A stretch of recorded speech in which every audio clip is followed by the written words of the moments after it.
Langsung, moderator.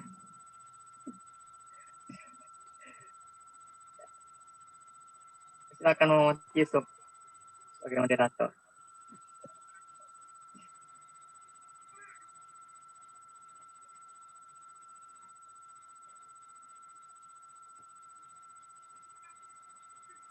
Sup.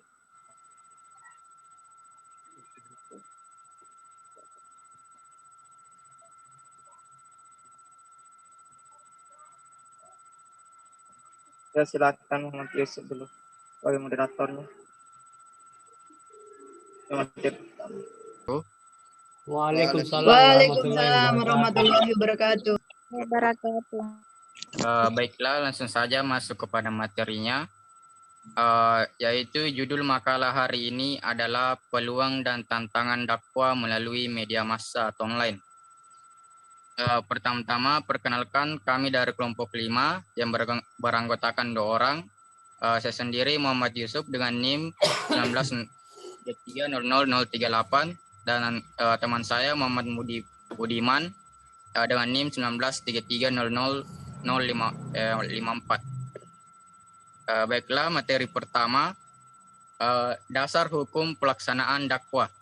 Dakwah merupakan aktivitas yang sangat penting dalam Islam. Dengan dakwah, Islam dapat tersebar dan diterima oleh manusia.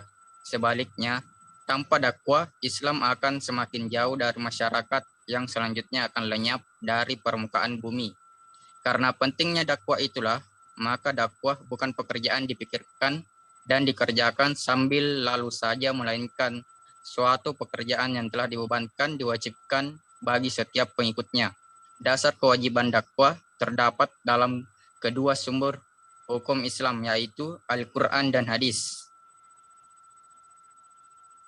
Dasar kewajiban dakwah dalam Islam.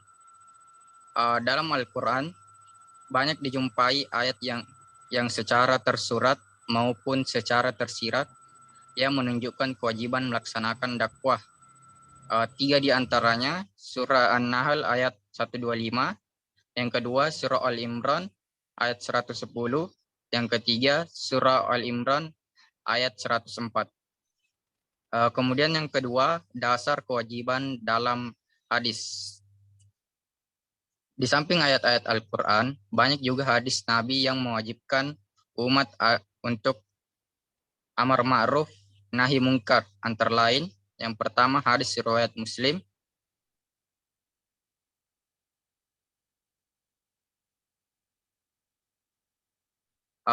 Kemudian materi selanjutnya, media dakwah. Dalam media dakwah atau wasail dakwah adalah alat yang dipakai sebagai perantara untuk melaksanakan kegiatan dakwah.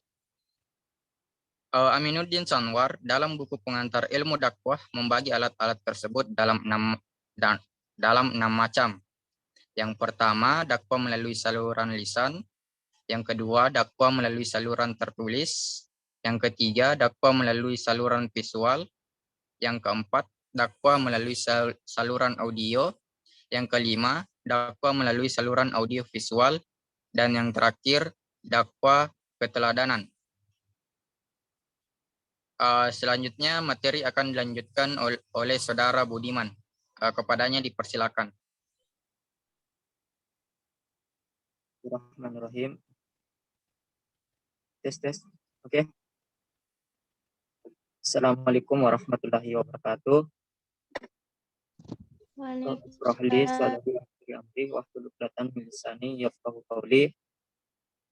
Pada materi selanjutnya saya akan memaparkan tentang netizen dan peluang dakwah dalam media massa, di mana perkembangan zaman pada sekarang ini semakin berkembangnya teknologi dan media. Salah satu media yang paling berkembang adalah media penggunaan gadget atau dengan kata lain penggunaan internet, di mana lahirnya istilah netizen atau warga internet merupakan salah satu bukti kuat bahwa internet bukan sekedar sarana untuk memperoleh informasi.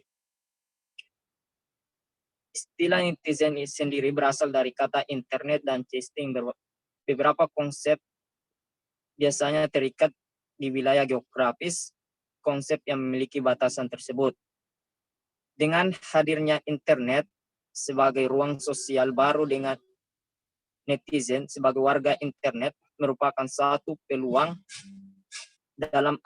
dalam aktivitas dakwah agar dakwah di era informasi tetap relevan, responsif, efektif, dan produktif. Ada beberapa hal yang perlu kita perhatikan, yakni setiap muslim adalah da'i. Jika selama ini makna da'i dipahami dalam artian yang sangat sempit, disamakan dengan mubalik, yang biasanya tampil memberi ceramah, pidato, atau khutbah di masjid-masjid, maka makna da'i perlu diperluas sehingga semua orang mengakui sebagai muslim mempunyai tugas untuk menyebarluaskan ajaran Islam dengan semua muslim yang berfungsi sebagai da'i melalui melalui beberapa media massa. Salah satu media massa yang paling berkembang sekarang ini yaitu kembali lagi pada gadget atau internet. Yang selanjutnya materi terakhir yaitu tantangan dakwah dalam media massa. Munculnya media sosial sebagai akses dalam komunikasi informasi virtual memberikan keuntungan tersendiri bagi mereka yang ingin memperoleh informasi dan pengetahuan. Menurut Dalai, media sosial adalah konten online yang menggunakan teknologi penerbit, mudah diukur dan sangat mudah diakses. Hal ini yang paling berpengaruh dari teknologi ialah terjadi pergeseran antara pengetahuan, membaca, dan berbagai cerita. Teknologi bukan suatu yang dilarang, walaupun di masa Rasulullah belum ditemukan teknologi seperti yang berkembang pesat seperti saat sekarang ini. Perkembangan teknologi seharusnya perlu diperhatikan oleh perkembangan dakwah agar sesuatu yang dihadirkan memudahkan untuk diterima dan tidak ketinggalan zaman.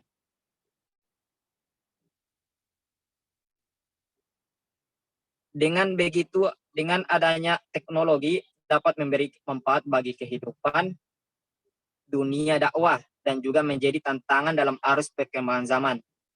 Berikut ini adalah beberapa tantangan dakwah dalam arus perkembangan media sosial, media massa, yaitu media sosial, yaitu pertama, tumbuhnya media massa mainstream yang sekuler dan anti-Islam.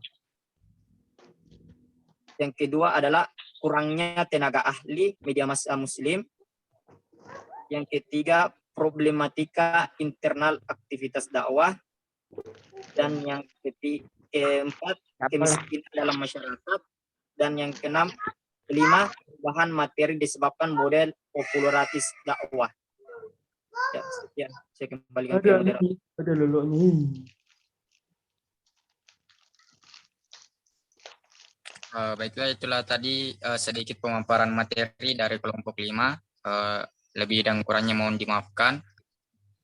Jadi bagi teman-teman yang ingin bertanya dipersilakan, mungkin bisa dibatasi dulu pertanyaannya supaya tidak terlalu kita kewalahan.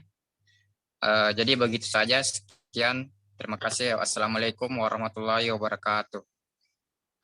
Waalaikumsalam warahmatullahi wabarakatuh.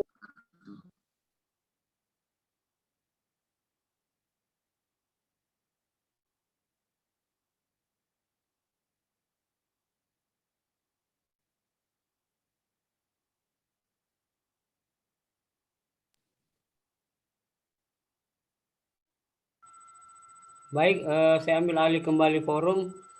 Terima kasih banyak saya ucapkan kepada kelompok 5 atas nama Muhammad Yusuf dan Muhammad Budiman. Cuma 2 orang ya anggotanya ya? Iya, Pak. Oke, baik. Saya kira apa yang disampaikan oleh kelompok 5 ini sudah cukup padat. Materi yang disampaikannya mulai dari konsepsi dakwah itu sendiri atau pengertiannya, landasan hukum berdakwah, lalu kemudian dilanjutkan dengan tantangan dan peluang dan tantangan dakwah di era kontemporer atau dalam media dakwah kontemporer, khususnya media massa dan media massa online. Baik, ada beberapa catatan yang perlu saya garis bawahi bahwa dalam memahami pengertian dai seperti yang disebutkan oleh kelompok 5 itu kita sudah paham ya. Saya kira adik-adik mahasiswa sudah paham bahwa pengertian dai dalam pandangan ulama itu memang terbagi dua ya. Ada yang mengatakan hukumnya adalah fardu ain dan ada yang mengatakan fardu kifayah. Demikian juga pengertiannya tadi sempat disinggung oleh kelompok 5 bahwa pengertian dai itu harus diperluas ya. Jadi bukan hanya wewenang atau tanggung jawab dari ulama atau mubalik atau para kiai. Tetapi pengertian dakwah di sini sejauh kita berpredikat sebagai umat muslim, maka kita dituntut untuk menyampaikan amar ma'ruf nahi mungkar. Seperti itu ya. Jadi apapun profesinya sebenarnya, saya sebagai dosen dan adik-adik mahasiswa semua sebagai mahasiswa yang sudah tentu berstatus umat muslim, maka sudah dikenakan kewajiban ya, kewajiban berdakwah. Baik dakwah bilhal, bil lisan, bil kalam, dan berbagai bentuk-bentuk dakwah yang bisa diwujudkan di tengah masyarakat. Saya kira ini salah satu tanggung jawab juga kita sebagai, bukan hanya sebagai dai tapi juga sebagai intelektual muslim ya. Perlu dicatat di situ bahwa sebagai intelektual muslim, sebagai calon sarjana yang nanti akan berkiprah di tengah masyarakat, sudah tentu dengan wawasan adik-adik mahasiswa yang telah ditempa di dunia kampus, saya pikir pemahaman keagamaan mahasiswa sesuai kapasitasnya masing-masing itu perlu disampaikan ya. Balighu anni, sebagaimana hadis bahwa balighu anni walau ayat, sampaikanlah walaupun satu ayat. Itu salah satu dasarnya juga bahwa kita dituntut untuk berdakwah meskipun itu sedikit atau hanya satu ayat atau satu hanya dalil hadis yang disampaikan ya. Saya kira ini pemahaman dasar yang sudah barangkali sudah sangat dipahami oleh mahasiswa. Saya harap demikian ya, sudah dipahami bahwa konsep-konsep dakwah itu secara mendasar sudah dipahami. Nah, kita kaitkan dengan materi kita hari ini, yaitu peluang dan tantangan dakwah dalam media massa dan media online ya. Mohon diperhatikan, saya ingin share PowerPoint.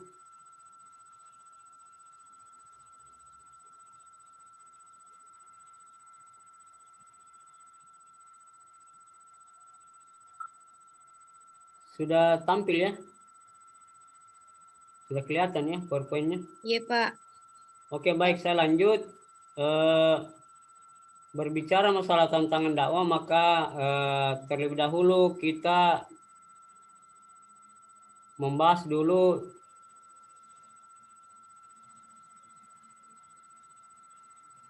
maaf, PowerPoint-nya bermasalah. Nah, ini dia. Tolong diperhatikan PowerPoint-nya. Di sini saya kembali mengulang ya, meskipun ini sudah dibahas sebenarnya di pertemuan yang lalu. Saya lupa pada kelompok berapa yang membahas ini. Perlu dibedakan ya, jenis-jenis media dakwah kontemporer. Jadi ruang-ruang berdakwah para ulama, para dai atau bagi umat muslim yang ingin berdakwah bukan hanya lagi terbatas pada ruang mimbar di dalam masjid ya. Bukan hanya bisa berdakwah melalui buku-buku atau literatur keislaman. Tetapi dikaitkan dengan materi kita ini media massa, maka perlu dipahami perkembangan media massa saat ini. Jadi di sini saya ada empat poin yang perlu dipahami mahasiswa. Yang pertama adalah media massa konvensional. Media massa konvensional yang dimaksud di sini adalah surat kabar, televisi, radio. Kemudian media massa online. Kalau media massa online ini terbagi dua, ada yang sifatnya konvergensi dan ada yang murni online, new media. Kalau konvergensi ini yang dimaksud adalah media massa konvensional yang berelaborasi atau memanfaatkan fasilitas media online. Seperti misalnya dahulu kita ambil contoh surat kabar harian Parepos misalnya ya. Parepos dulu hanya media cetak ya. Tapi saat ini Parepos kalau saya tidak salah ingat juga sudah memiliki memiliki website di online. Memiliki media tersendiri di jaringan internet. Nah, melalui media online itulah Parepos juga menyebarkan berita-beritanya ya dan informasinya. Itu salah satu media massa online yang dalam bentuk konvergensi. Tapi perlu juga diingat bahwa media massa online ada yang memang sejak lahir tumbuh dan berkembang di internet. Kita ambil contoh misalnya detik.com. Saya kira mahasiswa sudah pernah mendengar atau mungkin pernah membaca beritanya. Detik.com ini salah satu media massa online yang sejak lahir dan pertumbuhannya memang murni online. Sebelumnya tidak pernah memiliki media cetak ya, atau tidak pernah memiliki media konvensional. Tapi memang lahir dari dunia online. Kemudian jenis media dakwah kontemporer yang ketiga yang dimaksud adalah media sosial. Nah, disinilah media sosial ini yang paling banyak bentuknya, paling banyak ragamnya. Dan saat ini kalau kita meninjau kembali isi atau tampilan atau isi informasi dari media sosial itu juga menjadi salah satu target dari para dai untuk berdakwah. Saya kira banyak contoh yang bisa kita ambil, misalnya Ustaz Adi Hidayat, Ustaz Abdul Somad, di Sulawesi juga ada banyak para dai yang sudah berkiprah di media sosial ya. Saya kira ini ketiga jenis media dakwah kontemporer inilah yang kemudian menjadi ruang dakwah baru bagi para dai ya. Saya kira ini sangat penting untuk dipikirkan oleh para dai. Demikian juga seluruh umat muslim, bagaimana kemudian memanfaatkan ruang-ruang yang ada ini di baik itu di media massa online dan media sosial untuk menyiarkan dakwah. Kemudian yang perlu catatan berikutnya yang perlu dipahami mahasiswa adalah perlu juga dipahami kepemilikan media.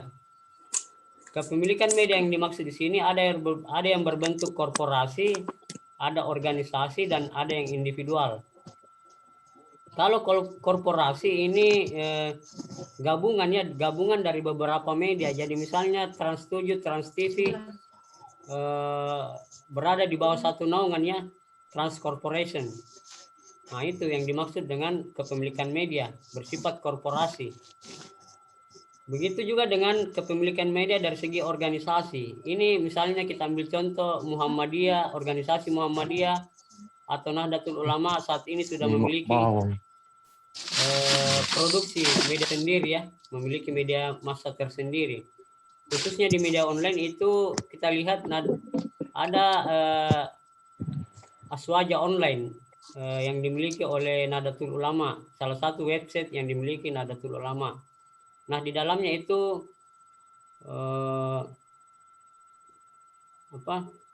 warga Nahdlatul Ulama bisa menyebarkan dakwah di medianya sendiri. Kalau yang bersifat individual ini saya kira sudah jelas. Masing-masing individu masyarakat saat ini sudah memiliki hampir seluruh masyarakat sudah memiliki akun Facebook ya, Instagram dan berbagai media sosial lainnya. Saya kira itu kita lanjut. Persis yang dikatakan oleh kelompok 5 tadi, saya sangat sepakat bahwa perkembangan media dan perubahan masyarakat itu mempengaruhi sebenarnya cara berdakwah para dai. Jadi mau tidak mau, karena perkembangan media ini dan perubahan masyarakat juga, cara berdakwah para dai itu harus juga dituntut untuk mengikuti perkembangan zaman ya, supaya para mad'u bisa menjangkau para mad'u. Karena seperti yang kita lihat kenyataan hari ini bahwa mayoritas masyarakat, bukan mayoritas tapi beberapa mungkin atau kebanyakan masyarakat yang cenderung belajar agama itu di media sosial ya, atau melalui Google. Bisa searching langsung mencari referensi keagamaan di internet. Sangat mudah aksesnya saat ini. Jadi masyarakat tidak lagi seperti dulu yang saya alami dulu di zaman saya belum internet itu belum terlalu populer di tengah masyarakat, hanya terbatas di kalangan tertentu saja. Saya menuntut agama atau mengejar ilmu pengetahuan keagamaan itu di Makassar ya. Maksud saya masuk di pesantren. Kita bisa bayangkan dahulu masyarakat itu sangat sulit untuk mencari namanya guru agama, ilmu agama yang memiliki pemahaman mendalam. Apalagi kalau kita berbicara kiai ya atau ulama.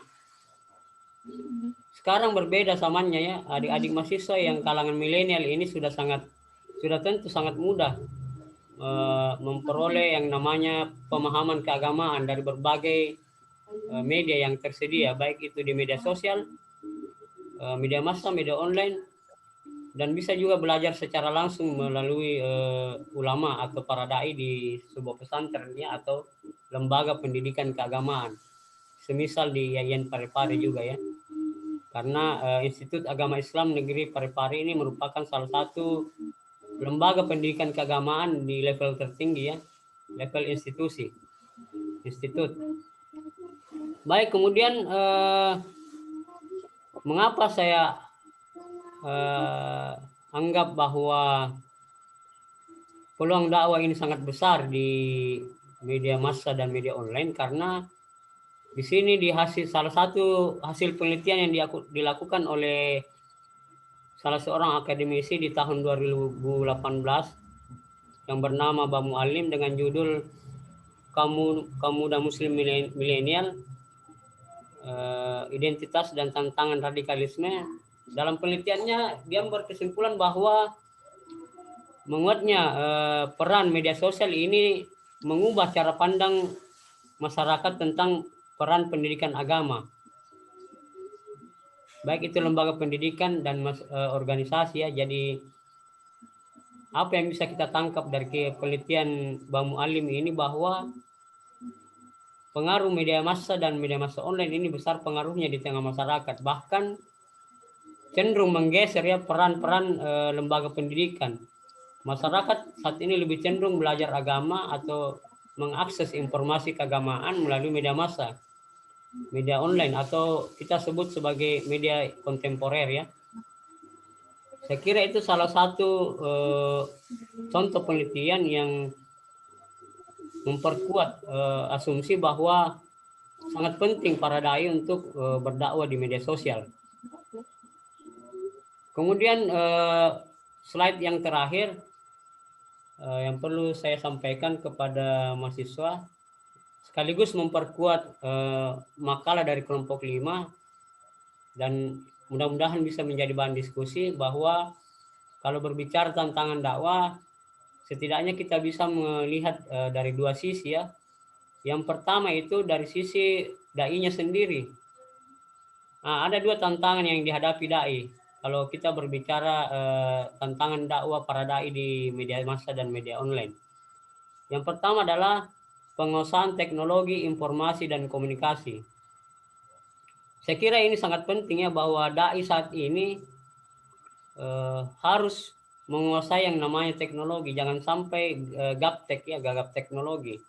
Minimal para dai mampu mengoperasionalkan yang namanya smartphone, gadget. Atau juga boleh jadi para dai juga menguasai yang namanya teknik-teknik editing video. Saya kira ini pemahaman teknis ya, supaya nanti konten-konten dakwah yang akan dipublikasikan di media massa itu bisa dilakukan secara mudah, karena para dai sudah menguasai teknologi. Minimal saya katakan minimal para dai ini mempunyai tim tersendiri. Kalau memang tidak menguasai teknologi, paling tidak dia memanfaatkan tenaga ahli atau ada tim tersendiri untuk mengelola, memproduksi konten yang akan dipublikasikan di media massa. Kita bisa melihat misalnya Quraish Shihab ya, ketika kurang siap berdakwah di media massa itu sudah tentu atau di media online paling tidak memiliki tim lah ya, seperti juga yang dilakukan oleh para dai lainnya. Kemudian poin yang kedua adalah konten dakwah. Nah, konten dakwah yang harus dikemas atau diproduksi oleh para dai ketika akan masuk di arena atau di ruang media massa atau media online, yang perlu dipertimbangkan bahwa isi atau konten dakwahnya itu harus bersifat inklusif. Inklusif dalam arti tidak mewacanakan, tidak menarasikan narasi-narasi keagamaan yang bersifat radikal ya, yang menyesatkan mungkin juga. Tapi dakwah di sini harus berada di jalan tengah, yang mampu menaungi semua golongan yang atau mad'u yang dihadapi oleh para dai. Pertimbangan berikutnya adalah target. Target ya, dalam hal ini para dai juga perlu mempertimbangkan kepada siapa dakwanya akan disampaikan. Misalnya di media sosial YouTube, sudah tentu mad'u di YouTube ini tidak sangat sulit diklasifikasikan targetnya, karena yang menonton di YouTube itu kan sangat beragam, bukan hanya umat muslim tapi juga non muslim. Kita berbicara muslim saja, pada kenyataannya muslim yang ada di Indonesia juga terbagi dari beberapa golongan dan kelompok ya. Seperti yang disyaratkan dalam sebuah hadis bahwa umat muslim nantinya akan terpecah menjadi beberapa golongan. Sudah tentu maka ini menjadi pertimbangan para dai ketika akan berdakwah di ruang-ruang dakwah. Kemudian poin berikutnya adalah segmentasi. Segmentasi ini juga harus mempertimbangkan apakah konten dakwanya ini menyasar kalangan remaja atau kalangan dewasa atau kalangan intelektual. Jadi ini harus menjadi pertimbangan kepada siapa konten dakwah itu ditujukan, apakah segmentasinya ke remaja, anak-anak atau dewasa. Saya kira ini penting karena memang media, yang namanya media juga, pengelola media khususnya juga mempertimbangkan yang namanya segmen pasar ya, segmen halayak. Kemudian positioning, poin terakhir, para dai harus mempertimbangkan positioningnya. Maksudnya dia harus mencitrakan dirinya sebaik mungkin di tengah masyarakat, harus menarik simpati audiens, khususnya kalau kita berbicara di media sosial ya. Kita ambil contoh Ustaz Dasat Latif, tidak usah jauh-jauh bahwa atau Ustaz Uje ya, yang almarhum yang sudah meninggal, dia berhasil mencitrakan dirinya sebagai dakwah milenial yang mampu menarik simpati kalangan milenial. Kita bisa juga melihat isi-isi dakwanya atau apa yang disampaikan oleh Ustaz Jeffrey Bukhari itu memang menyasar kalangan remaja ya. Jadi demikian juga pencitraan dirinya di tengah audiens berhasil, cenderung dikatakan berhasil karena dapat menarik simpati kalangan remaja milenial ya, khususnya kalangan milenial. Nah, saya kira itu saja yang ingin saya sampaikan. Selebihnya nanti bisa dibaca-baca ulang PowerPoint yang saya sampaikan ini di grup WhatsApp. Dan saya berharap kepada mana kelompok 5 ya? Kelompok 5 tadi Muhammad Yusuf ya. Untuk saya titip amanah untuk mengarahkan teman-teman berdiskusi. Minimal 3 lah pertanyaannya, karena saya pikir kalau 2 ini sangat sedikit saya anggap. Jadi begini ya, semua mahasiswa berhak mengajukan pertanyaan. Tidak ada batasan, siapa saja bisa bertanya. Tinggal bagaimana kemudian Muhammad Yusuf dan teman-teman ini menyeleksi 3 pertanyaan yang sanggup dijawab ya. Demikian juga mahasiswa lain dimungkinkan untuk mengajukan, bukan hanya mengajukan pertanyaan tapi juga berargumen. bisa memaparkan mungkin contoh-contoh konkret yang mana dimaksud peluang dan tantangan dakwah di media massa online, supaya bisa terjadi pertukaran informasi, bisa terjadi diskusi. Jadi bukan hanya seperti tanya jawab ya, bukan hanya cenderung tanya jawab, tapi ada juga mungkin komentar dan argumen dari mahasiswa lain. Baik, saya kira cukup untuk hari ini. Penyampaian dari saya sekedar memantik diskusi di grup WhatsApp nantinya. Saya mohon kepada mahasiswa yang screenshot tadi, mana tadi yang screenshot? Atas nama siapa tadi?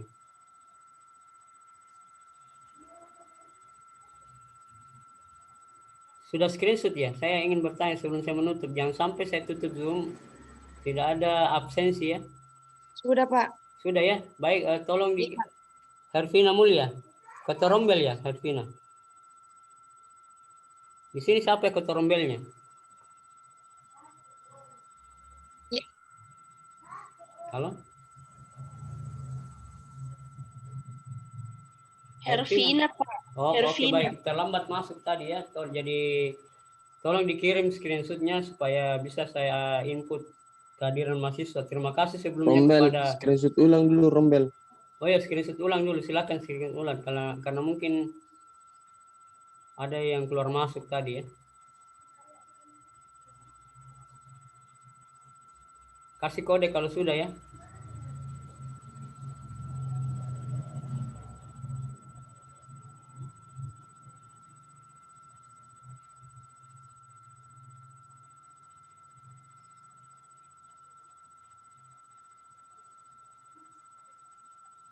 Sudah ya?